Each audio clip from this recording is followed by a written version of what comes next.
আসসালামু আলাইকুম বন্ধুরা, কেমন আছেন সবাই? আশা করি সবাই ভালো আছেন। গতকালকে বাতাস হওয়ার কারণে আমাদের বেল গাছ থেকে মস্ত বড় একটা বেল পড়েছিল। বেলটা পেয়েছিল আমার ছোটো বোন, পাওয়ার পরে বেলটা রেখে দিয়েছিল। আজকে দুপুরবেলা দেখি বেলটা ফাটিয়ে আমার বোন শরবত বানালো এবং আমাদের সবাইকে দিল।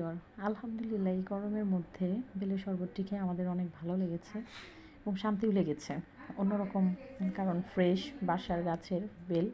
তো কার কার বাসায় আমাদের মতো এরকম বেল গাছ আছে বন্ধুরা, যে এরকম গাছ থেকে পেড়ে সরাসরি খেতে পারেন? এটা আসলে আল্লাহর একটা বড় নিয়ামত। তো আলহামদুলিল্লাহ। আর বেলের শরবতটা অনেক উপকারী, এটা আমরা ছোটোবেলা থেকে বড়দের কাছে শুনে এসেছি এবং আমরা খেয়েছি। তো এখন এই গরমের মধ্যে বাড়ির গাছের বেল পেড়ে খাওয়া আসলে অনেক আনন্দের বিষয়। তো আমার বোন বানিয়ে আজকে খাওয়ালো। তো বন্ধুরা বলবেন আমাদের এই বেলের শরবতের ভিডিওটি আপনাদের কেমন